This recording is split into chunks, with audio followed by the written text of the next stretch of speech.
السلام عليكم في قناتكم عالم فاطمه التصيلي. اليوم يا البنات راني جيت وجبت لكم معايا واحد الوصفه تهبل صحراويه 100%، والبنه ما نحكي لكمش تهبل تهبل تهبل. يلا راح نديروا اليوم طبق نتاعنا طعام بالسلق. راح نديروا الطعام على الطريقه العاديه اللي نعرفوها كامل، نفوروه نعاودو نغسلوه هذيك وحدها. راح نوري لكم الطريقه نتاع اللي نديرو السلق راح نديروه ويجينا يهبل يا البنات. بسم الله. اول حاجه راح نديرها نغسل السلق تاعي مليح نقطعو رقيق، قد ما قطعتو رقيق احسن، ونحطوه نغسلوه مليح 3 مرات حتى 4 مرات، ونعبزو بهذه الطريقه كيما هاك نديرو هكا ونغسلو. واش راح نديرو؟ كيما هنا عندي الكميه انا درت ربطه، كل واحد وحجم العائله والحجم على حسب العائله عفوا اللي عنده.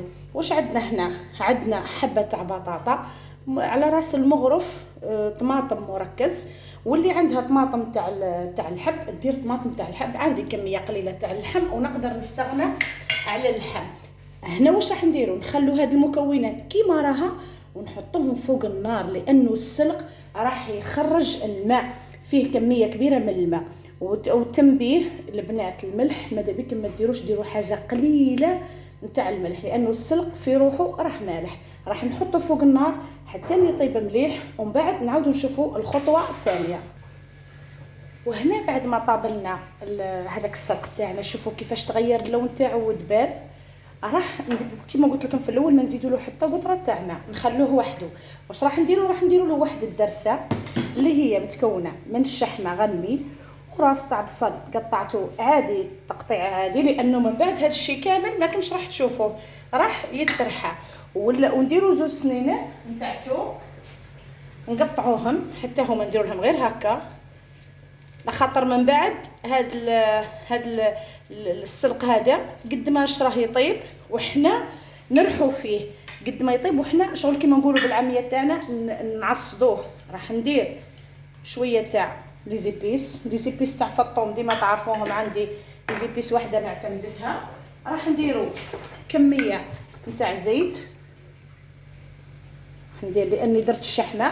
الزيت ما نديروش ياسر على بال برك باش ما تجيناش ثقيله هذه لاصوص. هي في حد ذاتها راح تكون ثقيله شوي، ماهيش كيما المرقه الحمراء بصح وشني باش ما تجيناش ناشفه ياسر وتجينا ثقيله، لانه تعرفوا الشحمه تبرد ليه.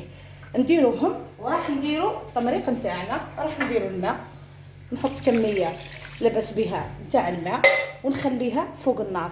في الوقت اللي نشوفها بدات تختار وهذيك البطاطا بدات تدير، راح نجيبوا سقايه ونعاودوا نديروا هاد العمليه هذه تاع نعصدوا كيما هاك، نعاودوا نرحوا فيه هكا بطريقه يدويه كيما هاك حتى نتحصلوا على المرقه هذه، ما يبقاش هذاك السلق كيما هكا شاد روحو، يبقى دابل.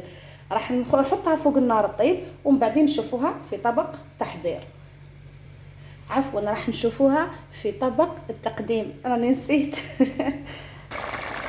شوفوا البنات هنا اللون تاعها يكون يطيب، شوفوا كيفاش يولي. نعودو نديرو في العمليه هاك كيما هكا شغل. اذا هذا هو الطبق تاعنا في شكله النهائي. شوفوا كيفاش يجي. لو كان لقيت كيفاش نوصل لكم هذيك الريحه، صدقوني والله ريحه ما شاء الله. شوفوا كيفاش نخلوها عاقده، ما نخلوش فيها لاصوص ياسر، ما تجيناش كيما الطعام اللي نسقوه بالمرقه الحمراء. هذا هو القوام نتاعها. شوفوا كيفاش ولا مرحي، وكامل هذيك المكونات اللي فيه ترحات، البصله والبطاطا اللي كانوا فيه. راح نحطوه بسم الله. اذا راح نسقو كيما هكا.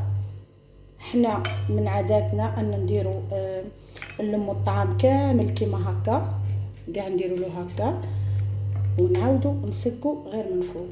يعني صدقوني واحد الطبق صحي وبنين يهبل، نتمنى تجربوه.